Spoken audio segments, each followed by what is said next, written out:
CR101radio.com, podcasts, and more.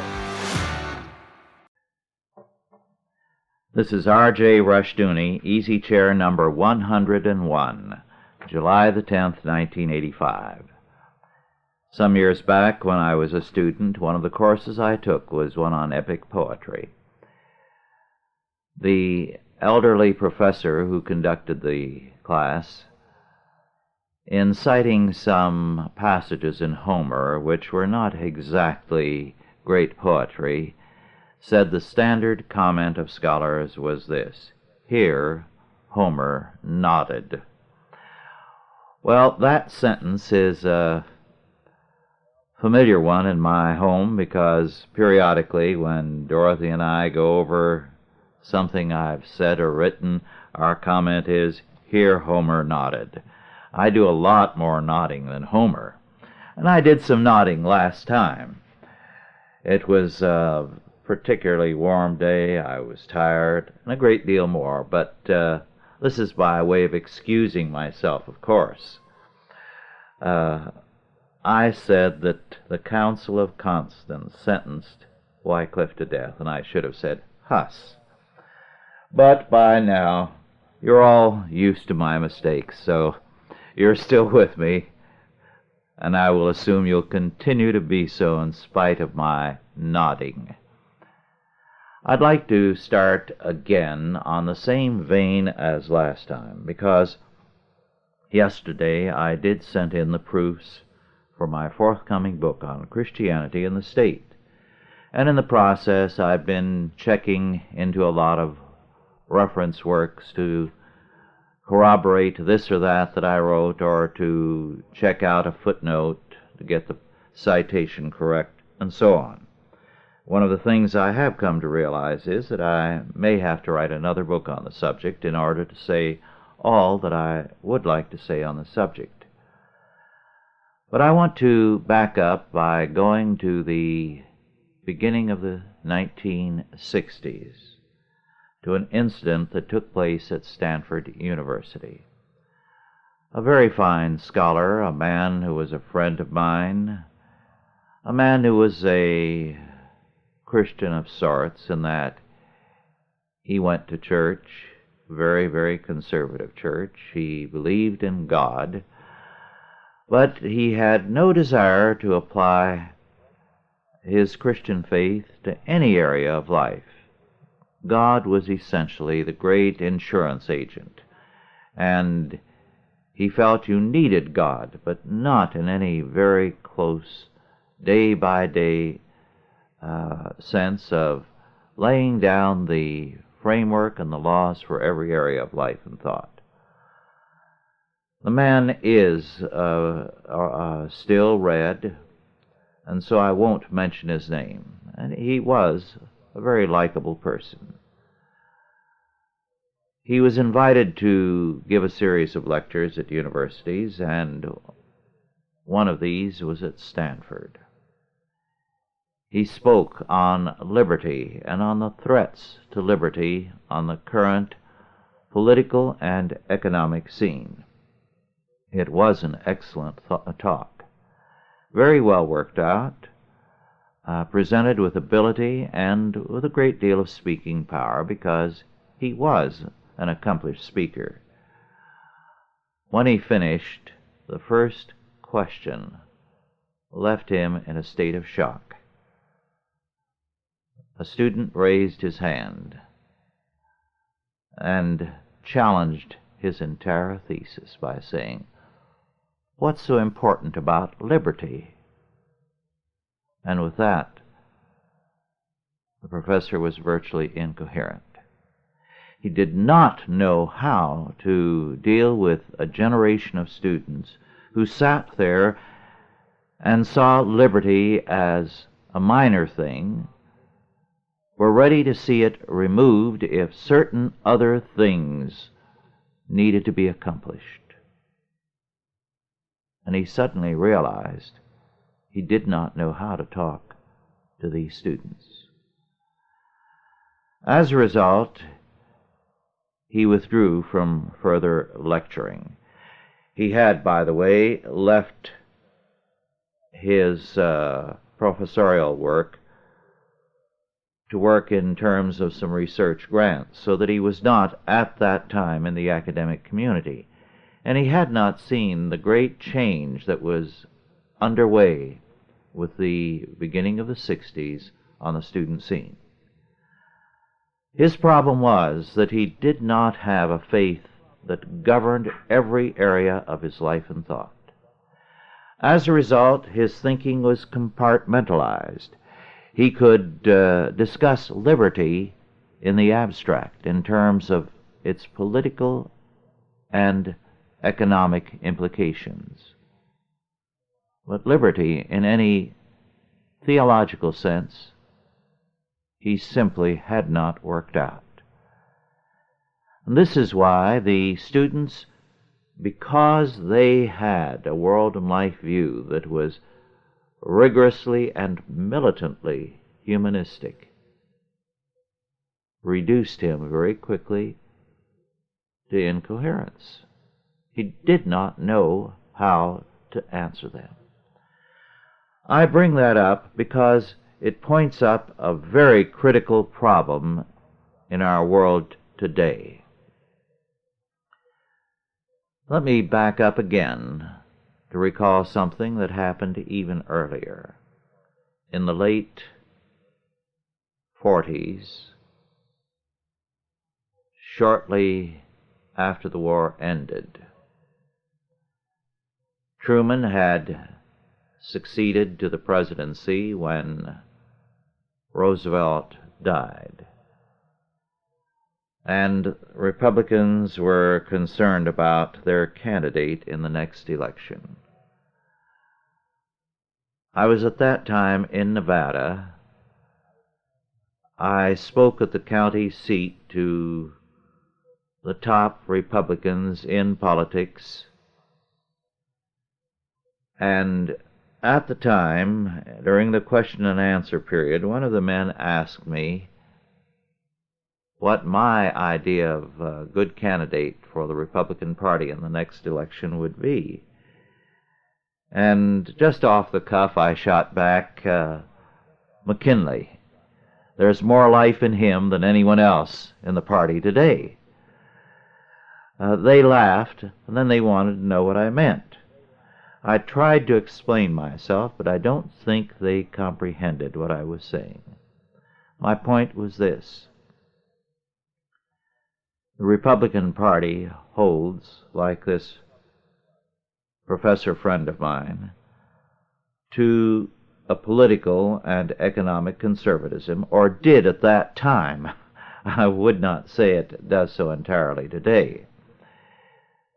However, apart from a narrow field of politics and economics, and certain issues only, they were substantially humanistic. As a result, their presuppositions, their governing faith, placed them in the enemy camp. They could not go after the opposition systematically, whereas the opposition could devastate them again and again. This problem is very much with us. I belong to a national group of very superior men, some of the very finest men in the country. I was unable, because of a conflict in my schedule, to attend their meeting recently, and I will not be able to attend the next meeting in September because I shall be elsewhere. I do miss those meetings because the men on the council are clearly the leadership of the country. Table conversation I've always found a delight, a stimulating thing. But the weakness of this group is simply that they are issue-oriented, not faith-oriented, not governed by basic beliefs that command them in every sphere of life and thought. They are there because they don't like what politics is doing to their business, or because they don't like this or that thing. They are issue-oriented. You cannot push them beyond the issues to anything else. And I'm afraid the leadership is becoming weaker and weaker, and the concern with the basic beliefs, the world and life view, a governing philosophy, is not there. There is no consideration of what is law. Where does law come from? Who is the lawgiver? No question raised about what is power and who is entitled to power. What are rights? None of these things. Those of you who listen to our Sunday studies as well as the Easy Chair know that 2 or 3 Sundays ago I dealt with natural rights. And I called attention to the fact that as Christians we don't believe in rights, human rights. Why? Who defines human rights? Human rights means whatever the speaker wants to make it mean. So today we have people who are ready to say that human rights means something good that they believe in, but it can also mean what some other person says. It can mean homosexuality. It can mean abortion. It can mean mercy killings, euthanasia. It can mean child molestation, because there are proponents of it in the name of human rights. It can mean whatever anyone chooses to make it mean. Who defines human rights? People do. And they define it in terms of what they want. But if you were to get up in the political arena today, or in this association of leaders that I mentioned earlier, and denounce the doctrine of human rights, you would horrify people. They would not understand what you're talking about.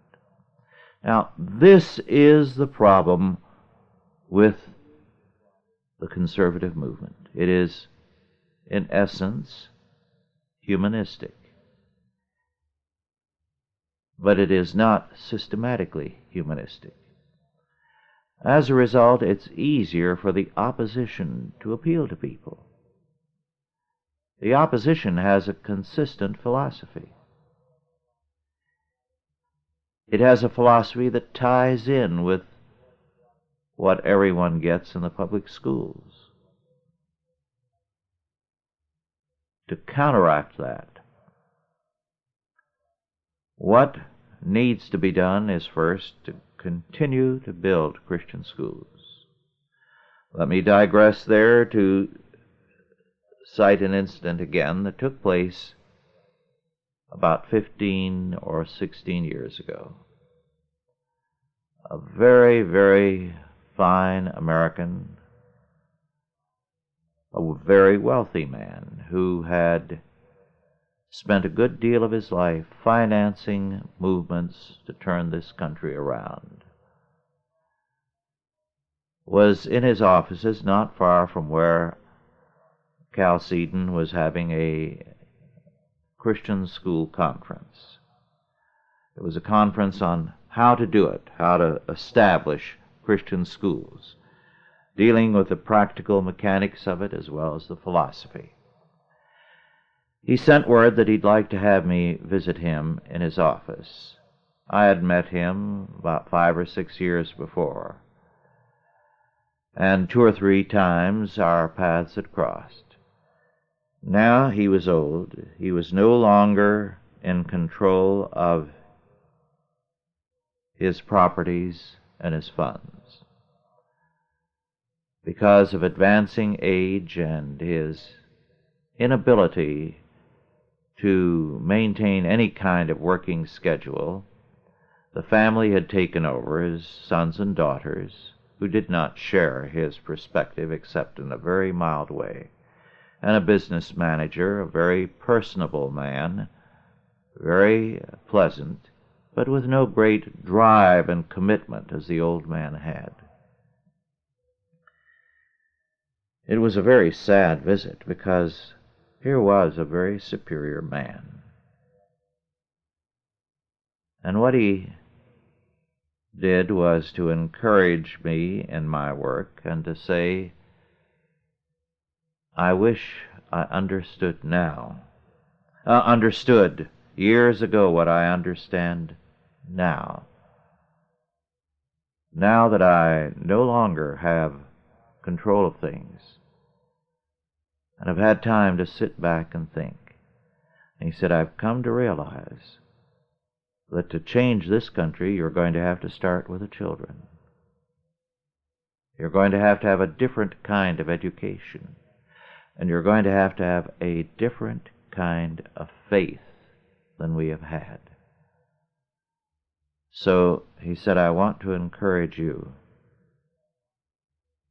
and to tell you how very sorry I am that I cannot help. That man saw the problem too late.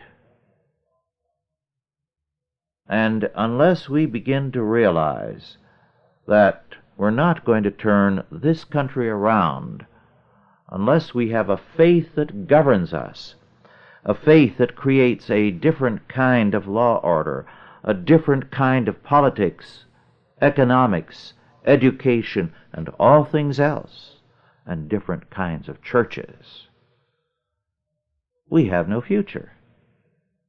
I believe God has a tremendous future. But God can set aside the United States. He's set aside a lot of people before, a lot of nations, and call up another country. So, we had better wake up to a root and branch faith in order to accomplish anything. Now, in this book which I sent off, Christianity and the State is the title of it, one of the points I make is that while the family is a natural entity, the state is not. The state is an artificial creation. It does not have the ties that bind it together as a family does. A man and wife may think very highly of some of their friends and neighbors, but there is a special tie that binds them to their children. And unless their children go astray, which means then in the faith they must cut them off, they have a bond to their children. But the state is not a natural entity in the same way as a family. The church is a supernatural entity. It is created by faith in the triune God, and it has a unity all its own. But what about the nation state? Its boundaries are artificial. Why are the boundaries of the United States where they are? And why are the boundaries of Germany and of France and of Austria where they are, or of Italy? In Italy, the people don't call themselves Italians, they call themselves Sicilians, or Florentines, or Neapolitans, or Romans, in terms of the locality. In France, the Bretons don't like being a part of France. They'd rather be independent. They're Gaels. The Irish have no love for England. There's a lot of trouble in North Ireland over that. And the Welsh are not English and not happy altogether. They have their own language. It isn't a common language. It isn't a common racial or national background. This is why it's nonsense to try to apply that kind of standard to Africa today. There isn't a country in the world that is radically and fully homogeneous. You might cite Japan, but remember, I dealt with this a while back when I cited the fact that not only do you have the remnants of the Aborigines, the hairy Ainus, but you have the untouchables, a large number of Japanese who are an untouchable class. And certainly you have them in India. The state is an artificial entity. This does not mean that you have to be an anarchist. There are lots of artificial things in our world, but the state is an artificial entity. Its boundaries are arbitrarily created by certain events. What makes Hawaii and Alaska natural parts of the United States? And why isn't Canada a part of us? Or why aren't we a part of Canada? And considering the number of Hispanics we have in this country, we have as many as some Central American countries, and more. You see the problem. Now, we have to see civil government as a religious, not a natural entity. In the ancient world, they recognized this. Every state had its own gods, its own religion. This is why biblical law forbade treaties with any power that worshipped other gods. Because biblical law recognized and God ordered that people recognize that a civil government is a religious entity as surely as any church is. It is a law body. Laws historically have always come from gods. Laws have always been recognized as religious because laws tell you what is right and wrong. They deal with morality, with ethics, and morality is a branch of religion, inescapably so. So today our religion is humanism and our laws are humanistic. We have a religious state, a humanistic state, and we must recognize this fact and deal with it. Well, to give you some data on this, because as I say, I was reviewing some things and getting an urge to sit down and write more on this. I quote now from Pierre Grimal, G-R-I-M as in Mary, A-L, The Civilization of Rome, a good book. And he says, and I quote, Roman morality was the subordination of the individual to the city, unquote.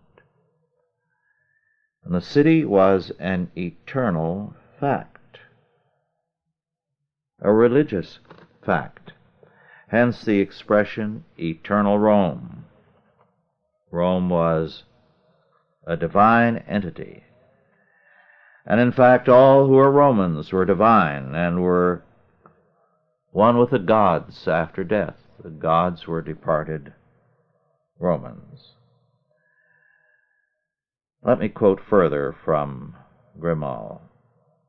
Roman power, for this is the meaning of the term imperium Romanum, which we translate very clumsily by the ambiguous expression Roman Empire, was an abstract reality of a juridical and spiritual nature, symbolized from the 1st century A.D. onwards by the divinity of Rome, to which was joined, but only on a secondary plane, that of Augustus. A divinity is a supernatural entity, which admittedly manifests its existence by action on the human world, but which is placed above this action and transcends it. No Greek city ever had been deified in its own right.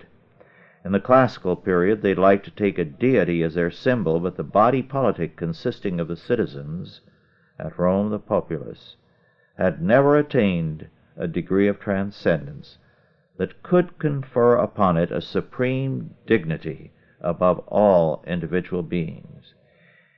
It was Rome that not only imposed, but, which is still more important, formulated this hitherto unknown concept, and at the same time gave all her subjects the hope of becoming members of the divine city." Unquote. He goes on to discuss the fact that, for example, Julius Caesar was made a god. But this was nothing unusual.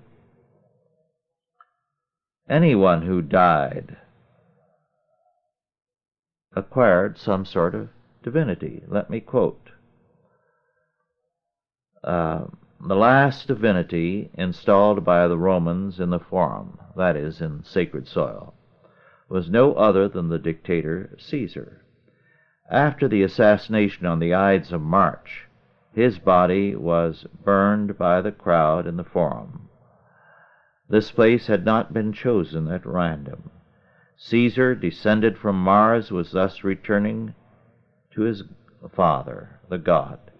On the site of the pyre, a marble column was erected and also an altar. It was usual to think that a deceased person had acquired a sort of divinity by the mere power of death. How much more natural to ascribe divinity to the invincible hero, who had been triumphant so many years without ever knowing defeat, and whom the people of Rome already worshipped in his lifetime. Unquote. The Roman games were religious functions, something we often forget, and which the author, as well as others before him, have developed at great length. The bloody spectacles of the arena were very, very important. They were, in a form, sacrifices of the empire. And as a result, we cannot understand Rome, really, if we don't see its religious character. Well, this passed into European history, and the battle between church and state throughout the Middle Ages and the present has been because of the paganism that the state has picked up. One of my professors was Ernst Kantorowicz. One of his great books is Frederick II, 1194-1250. This, the great Hohenstaufen emperor, had his birthplace regarded and hailed as the new Bethlehem, because he was the new Savior. Frederick II, the Hohenstaufen, was almost certainly not a Christian, although he recognized that Christianity was the religion of the realm, and therefore he was very pro-Christian in that he felt people needed a religion to keep them in line. His private beliefs were probably Muslim, if anything, and he had a harem in Muslim fashion and was on good terms with Muslim rulers. He held to Joachimite thinking. The abbot Joachim had formulated certain heretical beliefs. He divided the history of the world into 3 ages. The first was the age of the father, the Old Testament, in which law and justice governed humanity. The second age of history was the age of the Son, in which grace and atonement governed humanity. The third age was the age of the Holy Spirit, in which now man was beyond law and beyond grace, and essentially the thinking is similar to what we heard about in the 60s, the birth of the age of Aquarius, third age thinking. Hegel adopted it. A great many heretical movements have adopted this third age kind of thinking. Frederick II accepted this and formulated the theory of three Adams. The first age, the age of God the Father, was the age in which the great man and the Lord of the age was Adam. The second Adam, Jesus Christ, was the head of the age of the Son. The third age now had as its third and last Adam Frederick II, the Hohenstaufen. He believed in his infallibility and had this doctrine promulgated, and of course he didn't have to invent it. It came from the Romans. And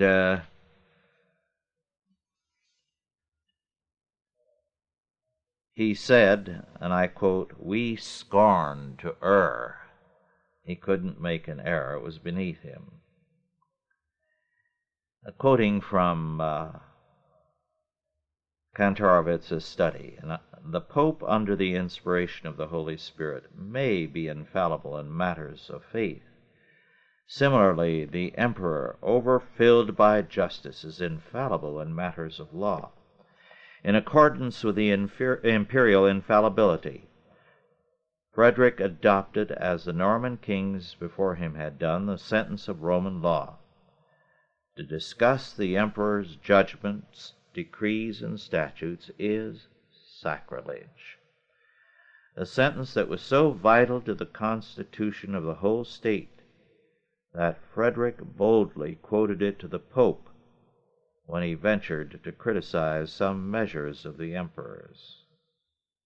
The emperor was the pinnacle of the world structure, unquote.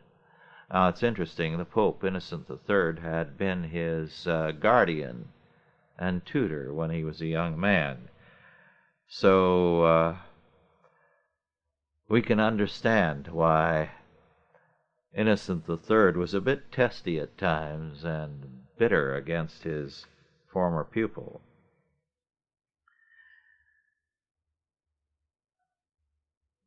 Now, this was not all. Frederick held that there was a new Trinity: God, the Emperor as emanation and a Son of God as the second person of the Trinity, and justice. This was the new secular Trinity which dominated the state. And according to Frederick, law incarnate upon earth was the way to describe him. His will was law. There's much more here that goes into everything that Frederick did. He created the first state university, by the way, and tolerated none other, and wanted to control the church totally. And he had the first demand for the separation of church and state in his day by the Vatican, in relatively modern terms, that is, because the state wanted to absorb and to control the church. A great deal more that can be said on the subject, but let me add one thing further. This quoting from Oscar Halecki, The Millennium of Europe. And I dealt with this. In fact, I have an entire chapter in Christianity and the State on the Inquisition.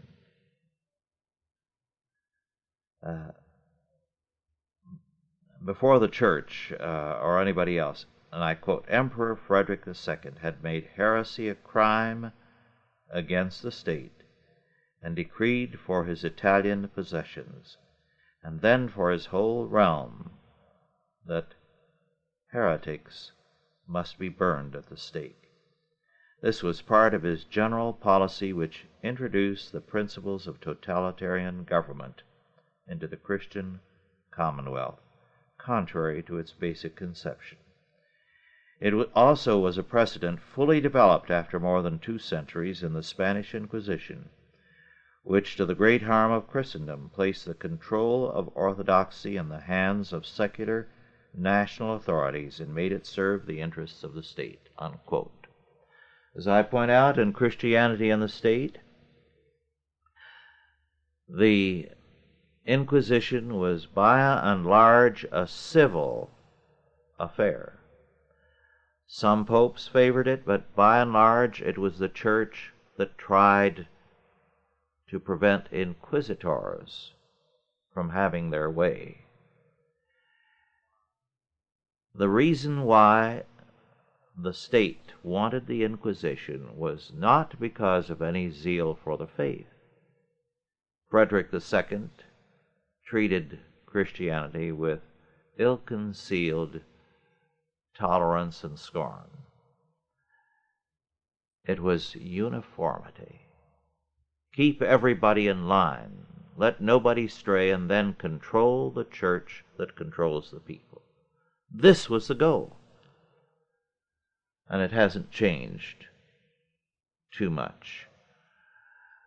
Kantorowicz, in another study entitled The King's Two Bodies, which has been reprinted, and I think Frederick II is back in print also, goes into how the doctrine of the two natures of Christ was carried over in the two natures of the state, or of the king, divine and human.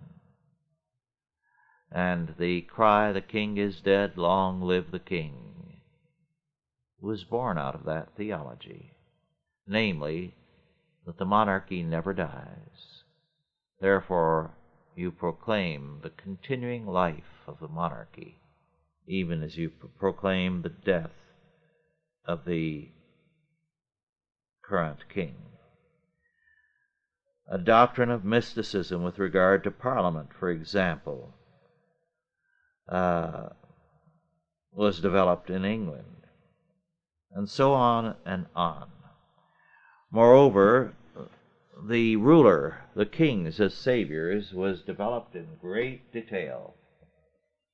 Kantorowicz, in another study, Laudes Regii, went into this. The fact that when a king entered a city, there was a liturgical acclamation in his welcome, in that before he entered the city, the rulers of the city and the people lined the entrance of the city with simulated palm boughs, using the words of Palm Sunday and Christ's entry into Jerusalem, "Blessed is he that cometh in the name of the Lord." This is the kind of thing that prevailed. And we need to recognize that the state has become the church of modern man, the area where he looks for salvation. And therefore, we cannot appreciate what the state is until we see this background.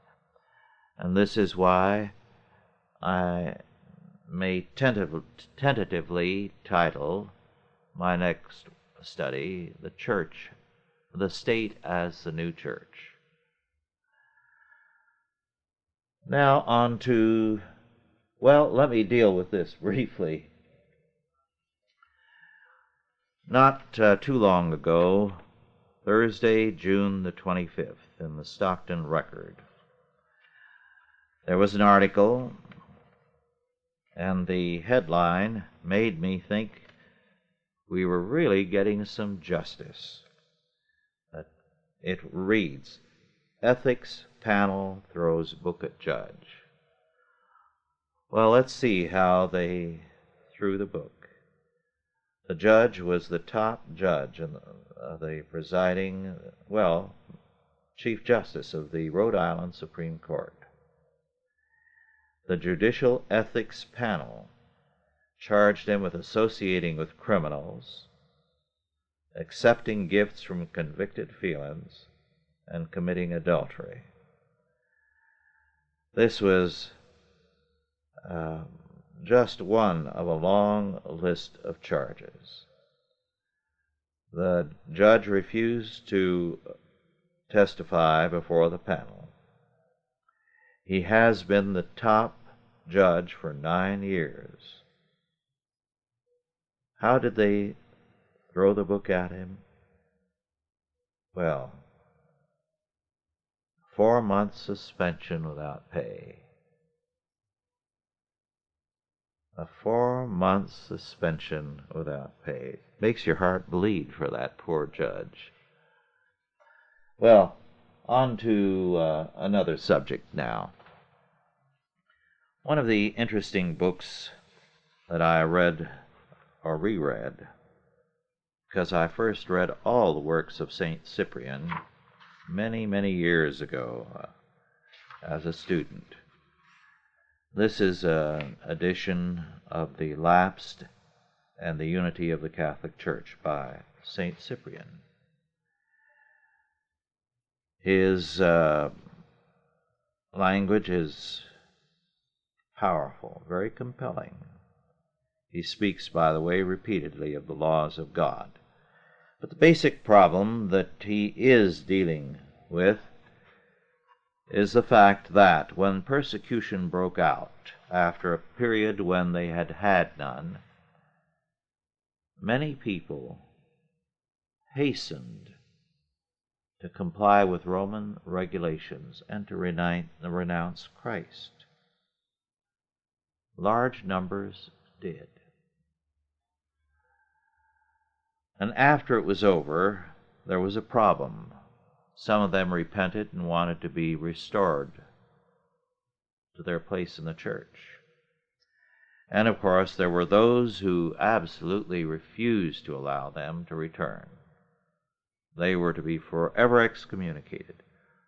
Others were ready to take them back without asking any questions or any trial period. And St. Cyprian wrote this little book to deal with the problem. Let me quote, "Oh, the scandal of it! Some forget all this and let it slip their memory. But they did not even wait to be arrested before going up to offer sacrifice to the emperor. They did not wait to be questioned before they denied their faith. Many were defeated before the battle was joined. They collapsed without any encounter, thus even depriving themselves of the plea that they had sacrificed to the idols against their will.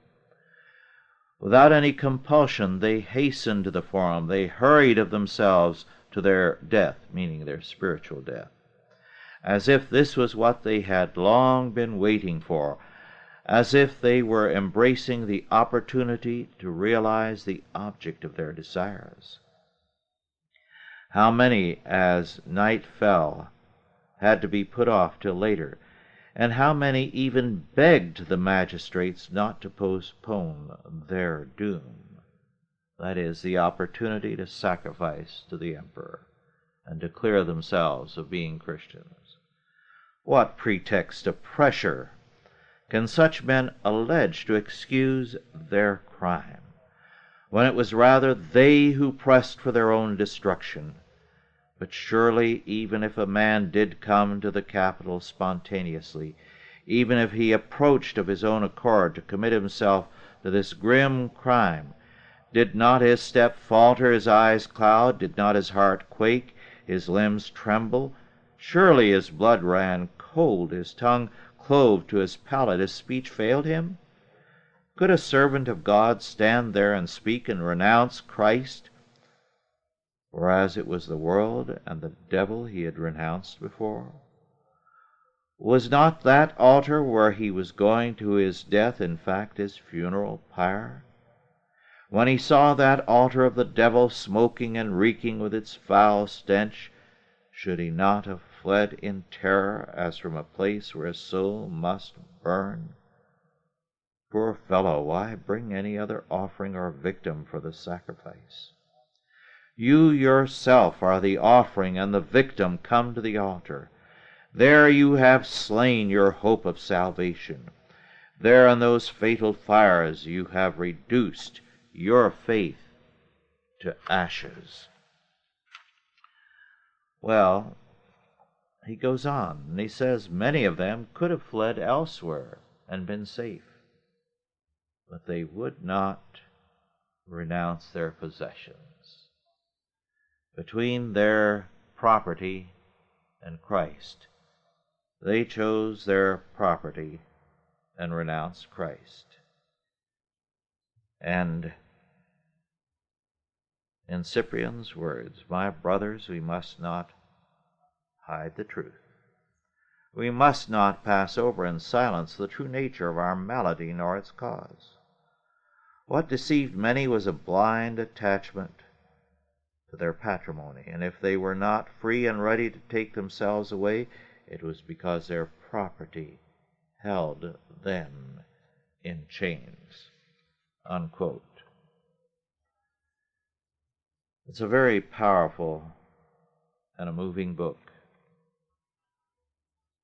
and well worth rereading more than once. So, I commend it to you. One of the points he makes, by the way, without underrating the atonement, that is the test of the Christian life. He says, justice of life is needed if one is to conciliate God, who is our judge. His commandments and warnings must be obeyed if our merits are to receive their reward. This has reference, let me say parenthetically, to the belief that is still a part of the Christian faith. We are saved by faith, and we are rewarded according to our works. That statement you can find in Berikoff, the great Reformed theologian of a generation or two ago. Beautiful book, well worth reading. Interesting that he speaks, by the way, of mixed marriages as a form of prostitution, and tells parents that they are giving members of Christ in prostitution to pagans. Very fine work. Now on to something else. This is the kind of book that rarely gets any notice. It's an old one, published in 1964, the title G. Allen Hancock, A Pictorial Account of One Man's Score in Fourscore Years, format and text by DeWitt Meredith, privately published, the kind of book that is called a vanity book. Captain Hancock was a distinguished Californian, and this book members of the family put out in honor of him in his old age. Captain Hancock, however, is worth remembering. For this reason, there are some very important roots in California history that his family has. There are two families that came into union in his parents. One was the family of Count Augustin Ernst, a Hungarian, a nobleman who came to this country, I believe, before 1860. He was the man who started the wine industry in California. His story is a very interesting and important one. He was in a variety of activities, but primarily the wine business. After him, a great many others came into the Napa Valley and adjacent areas. The Hancocks were powerful in that they were pioneers in the oil business in this state. The La Brea tar pits was a part of their work. They owned that property. It was workmen on their ranch who first discovered the bones of the old prehistoric animals there. And it was he who established the scientific work there. Captain Hancock also was a pioneer in oceanography. He was a pioneer in aviation and research therein. So a great many things were done by Captain Hancock alone, as well as what his forebears did. So I think it's a very interesting account, and sometimes we forget how a prominent family will have an important role in a history. The Hancocks and the Ernsts have had an important role. And it does demonstrate that there is something to heredity. I used to know a man who was born to his parents when they were in London in 1914. His parents were half Armenian, half Russian. They were of the Russian aristocracy and nobility. They returned immediately to Russia because the father had an important role there militarily. They were never heard from again. The child, who was left with a nurse, and they were going to send for the child as soon as the child was old enough to travel, was cared for by friends, had nothing. He had, by the way, something like 20 million in a bank in New England, but it was seized with the Revolution when he was just a child, and the U.S. never returned the seized funds. However, he became a multimillionaire on his own. This is heredity. On the other hand, lest we feel that heredity is the decisive factor, we also know that there are too many instances of people with the worst kind of heredity imaginable who come out of nowhere and are among the greatest minds we have known. The simple fact is, we don't know much about the subject, and almost everything written in the area should be regarded as premature and inadequate. So we cannot say heredity is the determining factor, although certainly it does apparently count very often. But we can be grateful to God that He brings out greatness and men with vision and foresight and inventive abilities out of every kind of group imaginable. But meanwhile, today we tend to depreciate sometimes in some circles the value of family and heredity. There's no question that the Hancock family represented a distinguished heritage and an important one in American history. I like to pick up this type of book because they are often gold mines of historical information and good insights into the life of a people. Well, our time is just about up. It's too late to start another subject. I hope this concentrated session dealing with some of the things I want to deal with subsequently in a book was not too heavy a session. But I enjoyed it, and I trust you did. God bless you all. Thank you for listening.